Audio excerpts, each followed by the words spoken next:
বাংলাদেশের চলচ্চিত্র শিল্পের বর্তমান অবস্থা, ঈদে মুক্তিপ্রাপ্ত চলচ্চিত্রগুলোর প্রথম 7 দিনের সাফল্য, চ্যালেঞ্জ এবং ভবিষ্যৎ সম্ভাবনা নিয়ে television journalist association of Bangladesh টেজাব এর উদ্যোগে অনুষ্ঠিত হয়ে গেল ঈদ সিনেমার 7 দিন অর্জন, চ্যালেঞ্জ ও প্রত্যাশা শীর্ষক এক সেমিনার।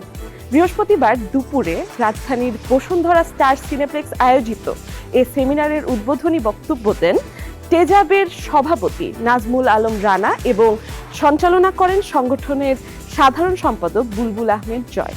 সেমিনারে অংশগ্রহণ করেন ঈদে মুক্তিপ্রাপ্ত আলোচিত চলচ্চিত্রগুলোর নির্মাতারা, যেখানে ঈদে মুক্তিপ্রাপ্ত চলচ্চিত্রগুলোর দর্শক উপস্থিতি, ব্যবসায়িক সাফল্য, প্রেক্ষাগৃহ পরিস্থিতি, বিপণন কৌশল, পরিবেশনা ব্যবস্থা এবং চলচ্চিত্র শিল্পের সামগ্রিক অগ্রগতি তুলে ধরেন নির্মাতারা। মনে হয় যে সিনেমা ব্যাপারটাই অনেক চ্যালেঞ্জের, শুরু থেকে শেষ পর্যন্ত পুরোটাই চ্যালেঞ্জ। শুটিং, প্রডিউসার আর্ন করার চ্যালেঞ্জ, স্ক্রিপ্ট এবং আর্টিস্ট সবকিছু চূড়ান্ত করার চ্যালেঞ্জ, শুটিং চলাকালীন একটা চ্যালেঞ্জ, পোস্ট প্রোডাকশনে একটা চ্যালেঞ্জ। অর্থাৎ আমরা পরিপূর্ণ সবকিছু না পাওয়ার মধ্য থেকে যেভাবে এগিয়ে যাই, সরকারের জায়গা থেকে একটা সহযোগিতা পেলে সেটা আমাদের জন্য সহজ হয়।